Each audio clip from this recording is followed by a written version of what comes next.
Tapi apa yang pasti hari ini kita dah macam, saya agak kecewa lah dengan pembangkang kan. Semua benda dia nak jadikan isu, sampai seolah tak ada benda baik langsung yang dibuat oleh PMX dan sebagainya lah.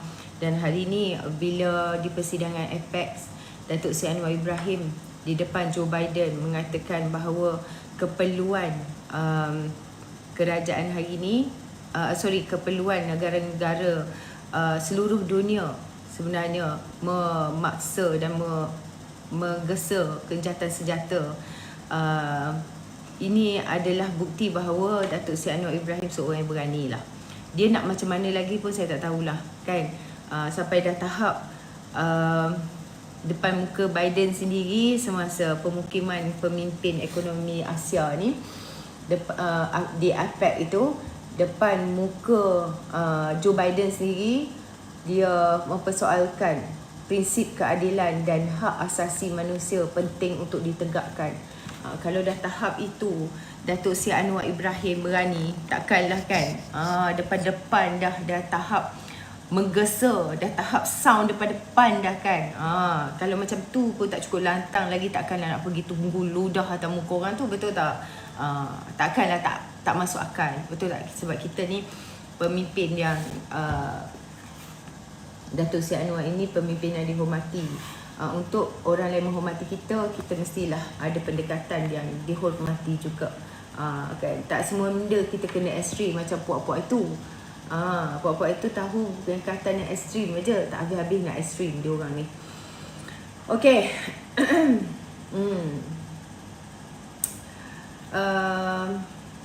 Berkenaan dengan sekarang ni kan, kalau kita dapat lihat, dia orang sibuk dengan hal yang viral sehari dua ni. Ini adalah salah satu cara dia orang ni, salah satu cara lagi nak kita sibukkan, nak divertkan kita berkenaan isu ni alien, berkenaan isu kepala batas dan sebagainya.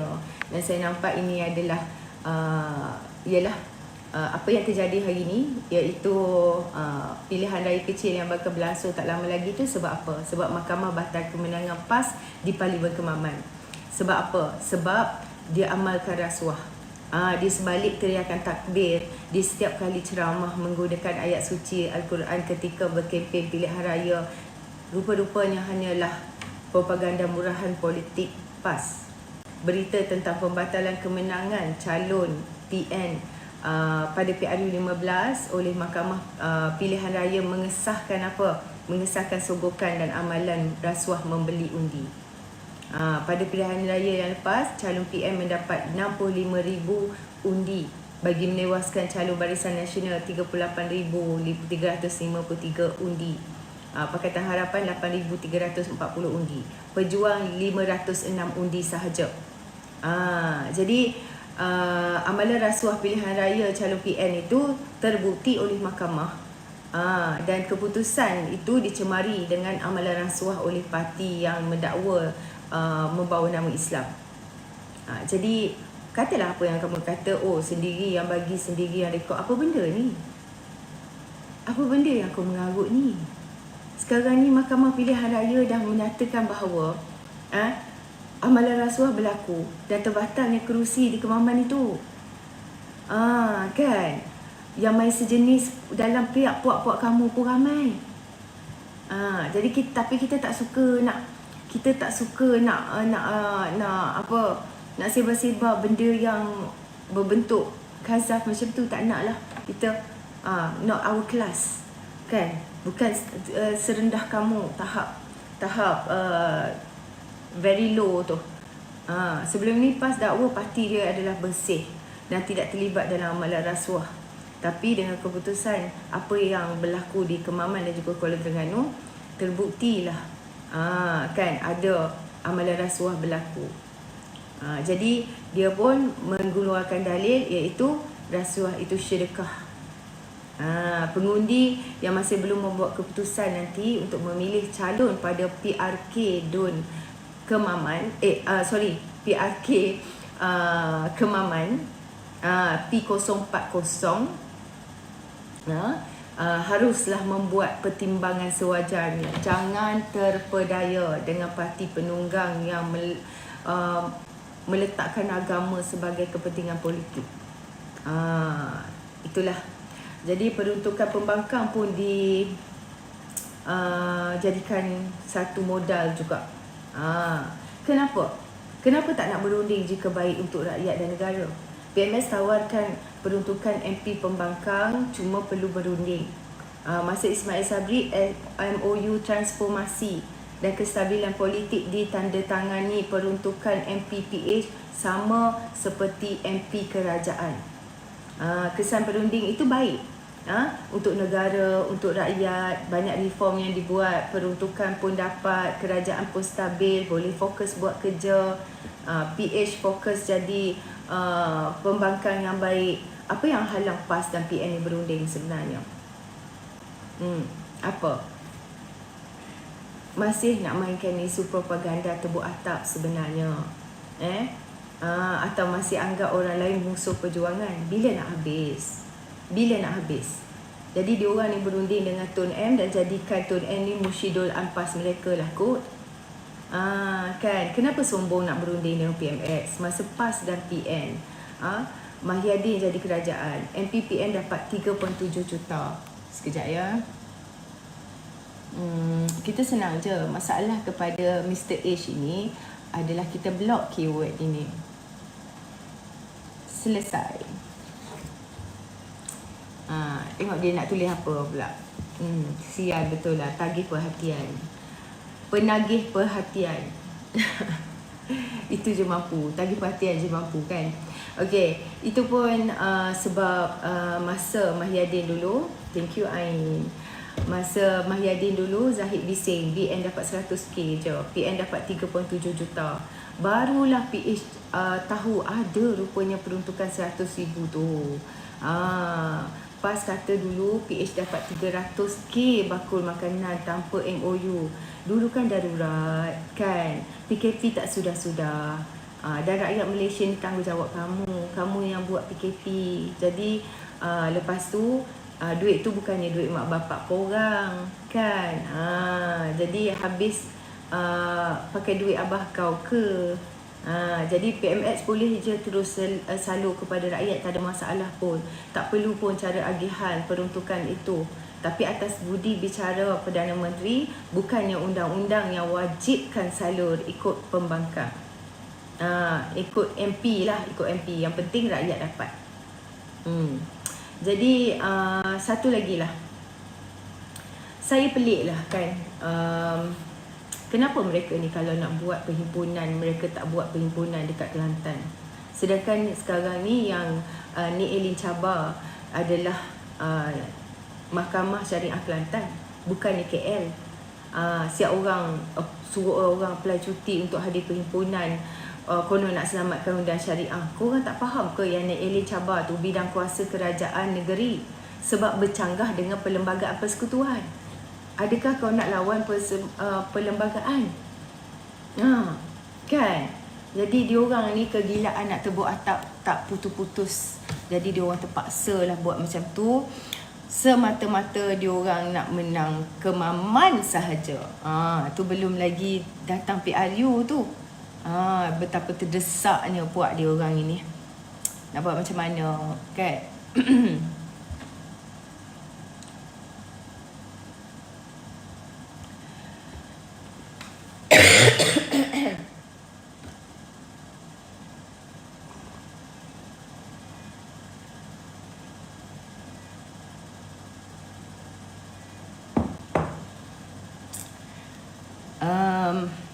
Okay. Kalau kita tengokkan Nik Elin ni, dia cabar bila? Dia memfilekan notis bila? Dia memfilekan notis, dia juga post dekat dia punya media sosial. Dia memfilekan notis mencabar perkara dalam enakmen syariah ini pada tahun 2022. Jadi puak-puak ini masa mereka jadi kerajaan, mereka membenarkan, kan, mereka membenarkan, tetapi sekarang ni mereka membuat seolah-olah jenayah syariah kita, selamatkan jenayah syariah kita dan sebagainya. Puak-puak inilah, puak-puak ini yang bermain wayang ni. Sebenarnya pada saya kan, PAS patut bersyukur dan berterima kasih dalam isu Ni Elin. Sebab Ni Elin pada hakikatnya sedang membantu kerajaan PAS Kelantan. Sebab asas perundangan negara kita ialah setiap undang-undang negeri tidak boleh bertindih dengan undang-undang pusat. Jika ada yang tertindih, secara automatik undang-undang negeri tidak boleh pakai. Apa yang Ni Elin buat itu, dia memohon Mahkamah semak apakah undang-undang syariah yang dicipta oleh PAS ini bertindih atau tidak dengan undang-undang pusat dan perlembagaan. Menurut Ni Elin, terdapat sebahagian daripada undang-undang syariah yang dicipta oleh PAS sudah bertindih dengan undang-undang pusat. Bukankah tindakan Ni Elin ini memberi kelebihan positif kepada PAS? Kan? Kalau tak ada pertindihan, maka Alhamdulillah PAS boleh laksana undang-undang syariah ciptaan mereka. Jika ada pertindihan, maka PAS perlu sedar bahawa mereka sudah melakukan kesilapan kerana membuat pertindihan dengan undang-undang pusat. Jadi mereka wajarlah berterima kasih ada orang yang nak semak berkenaan dengan pertindihan itu. Hakikatnya sebenarnya kan kita nak menjaga martabat undang-undang dan mahkamah syariah di kemudian hari. Tapi apa yang mereka buat, dia fitnah pula kerajaan perpaduan. La ilaha illallah. Sembang nak perkasa undang-undang Islam, dalam masa yang sama memfitnah sepanjang masa. Macam manalah kan? Puak-puak ini kan, dia tak tahu apa. Dia baru belajar nak membaca je, belajar nak apa, nak mengeja je. Tengok kat bawah ni, belajar nak mengeja, tak ada apa. A&W sedap, jenama air. Betul. Silap-silap nanti dia pula kena saman dengan syarikat itu. Okay, kalau ada nak tanya soalan silakanlah, ataupun nak beri pendapat ke, sila. Tak ada masalah.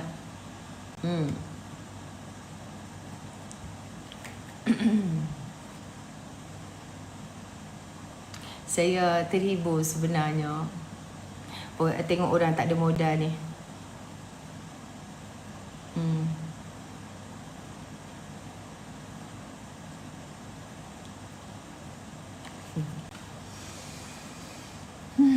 Taklah, kadang-kadang pelik saya. Macam mana kamu orang ni boleh letak otak dan pajak otak, kewalakan kamu sampai begitu sekali. Saya macam kagum lah tengok puak-puak ini.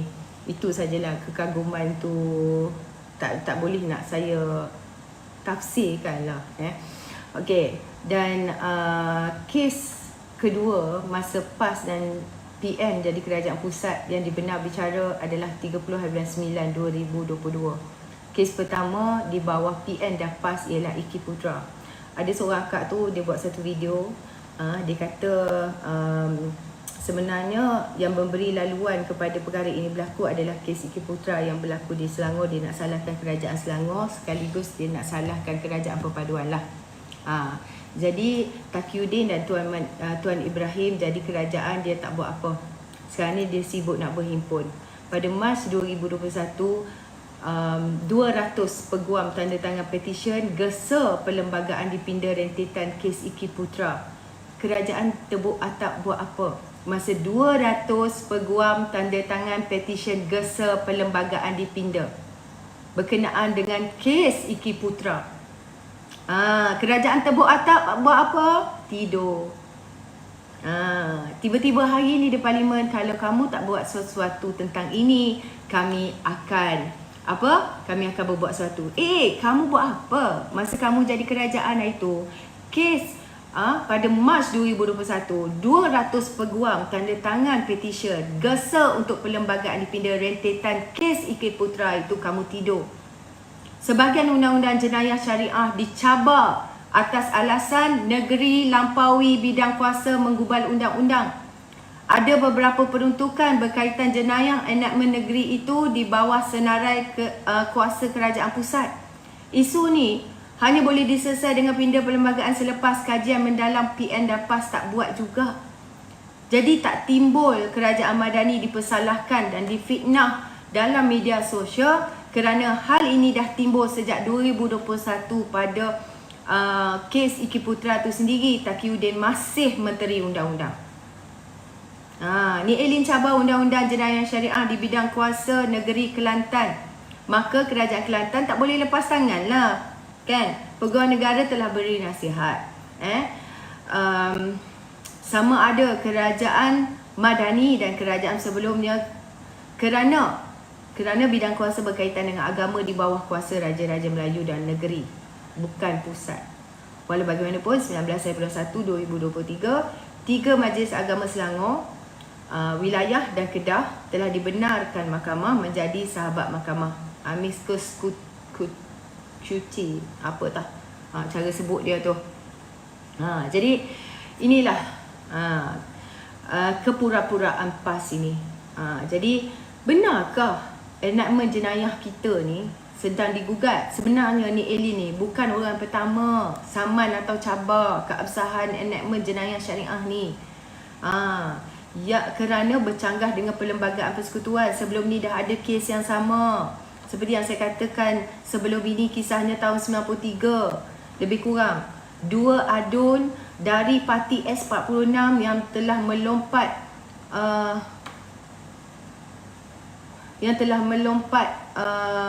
ke UMNO.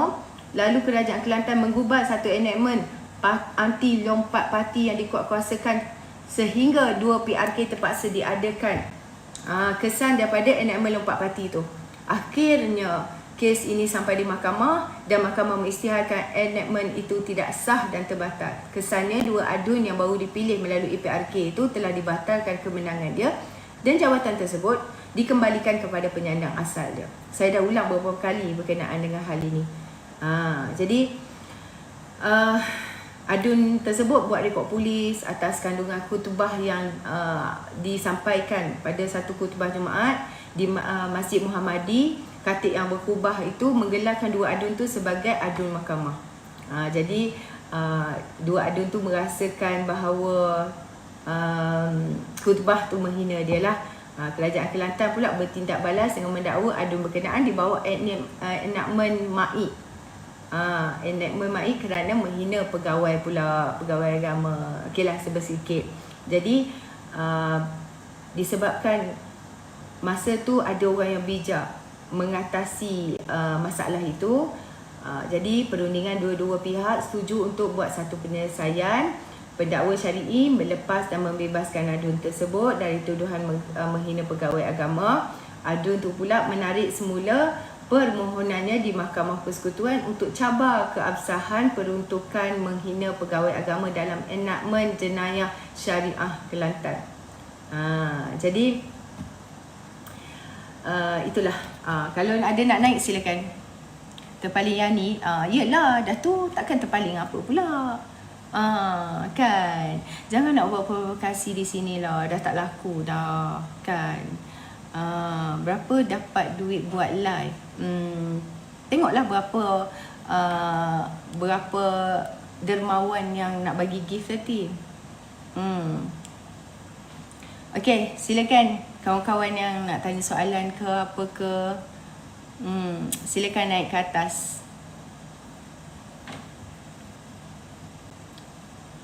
Waalaikumsalam, Lady Boss. Thank you, tap screen share. Saya mungkin ada yang nak tanya soalan, boleh naik sebab hari ni saya macam tak nak berceramah sangat. Mungkin kalau korang nak share apa-apa ke, silakanlah. Dan mesej yang pasti hari ni saya nampak mesej PMX di depan Presiden US Joe Biden di persidangan APEC 2023 San Francisco. Beliau menekankan kepimpinan dunia perlu memberi keutamaan kepada keamanan dan hak kemanusiaan. Dan kekejaman rejim perlu dihentikan sekarang. Jadi untuk makluman kawan-kawan semualah, ucapan PMX ini tidak disiarkan secara langsung kepada awam. US cuba mengawal konten yang dikeluarkan dan siaran langsung telah dihentikan selepas ucapan pembukaan oleh Joe Biden. Selepas itu media milik US lah. Macam mana boleh dapat video yang saya akan perdengarkan kepada korang? Ada lag? Oh, lag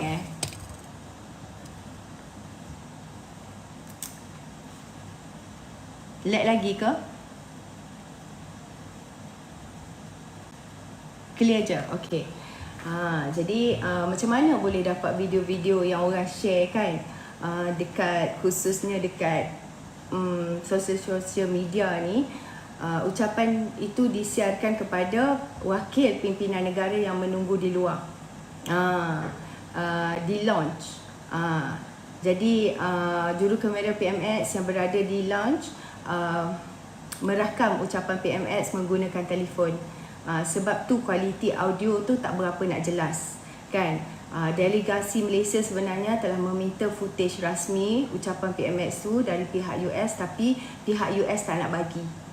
Alhamdulillah kita ada juga keratan-keratan daripada dialah delegasi yang mengikut PMX ke sana lah.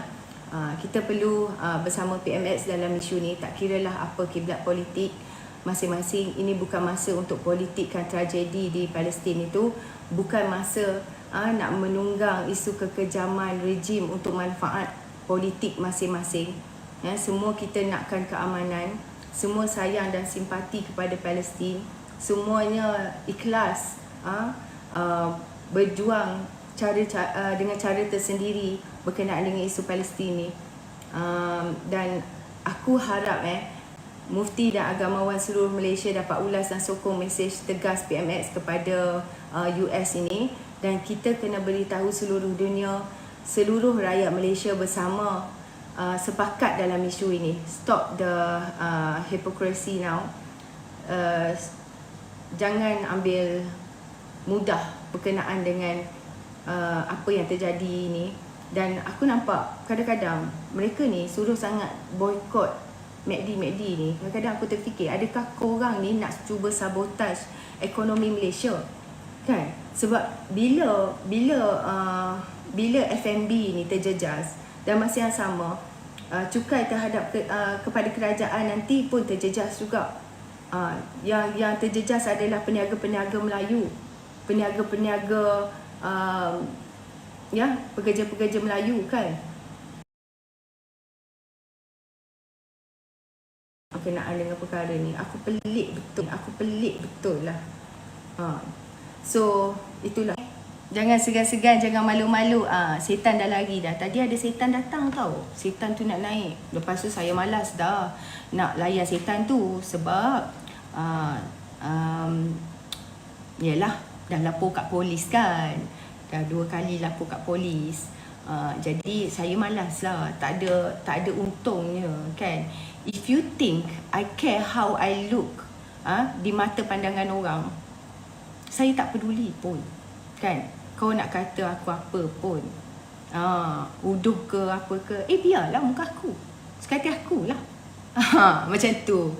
Because saya rela tak dijudge kerana dari segi tu. Sekarang ni kita di sini untuk berbahas berkenaan dengan politik. Jadi kalau kamu tu ada rasa malulah sikit, kan, ada rasa malulah sikit dengan diri sendiri, tak habis-habis nak melalak sana, nak melalak sini. Faham lah, saya faham. Kadang-kadang diorang ni, kalau bukan sebab kita, diorang tak ada isu sebenarnya sampai macam tu sekali. Betapa terdesaknya diorang ni kan, nak cari gaduh supaya diorang ada isu, supaya diorang ni stay relevant.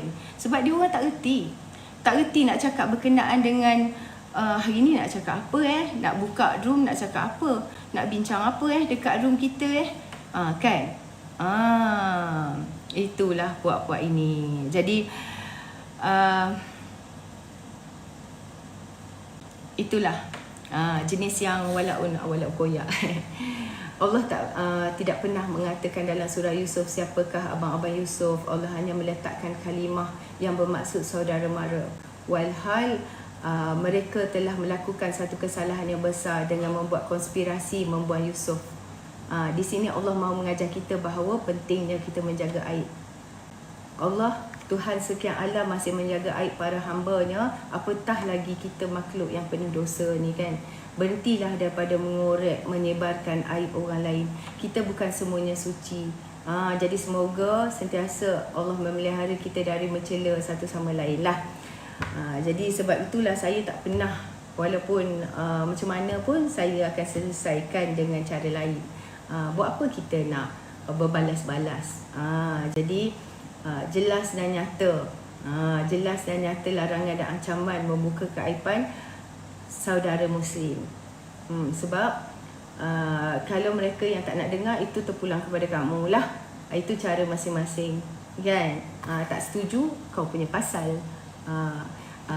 Dosa masing-masing tanggung. Tapi kau buat jahat ke orang, pahala kau tu pergi kat orang. Tak tahulah kau ada pahala ke, kan? Dosa orang pula yang kau tanggung nanti. Okey, jadi silakan. Kita pesan je. Pakai cili dia rasa pedas. Okey, silakan Abang Adam. Assalamualaikum. Waalaikumsalam. Apa? Baik. Dah getting better. Ilaha illallah, la ilaha illallah, la ilaha illallah, Muhammadur Rasulullah. Yang ni apa khabar? Baik, Alhamdulillah. Saya nak invite Fatih ni lah. Malam ni tak ada walaon ke? Malam ni tak ada walaon ke? Semalam ada awal-awal tadi lagi yang walaon. besar. Tapi malas lah nak layan. Sebab orang kata, kenapa kau layan dia ni? Tak payah layan dia ni. Tahu dah dia terbang. Kita santai-santai je lah. Cuma itulah yang menariknya berkenaan dengan APEC lah. Memang terbaik lah PMX. Masa dulu-dulu Amerika datang ke Malaysia bersama Tun M kan. Si siapa tu? Dia timbalan dia tu, dia pergi bantai apa tu PMX. Bantai Tun M kan berkenaan dengan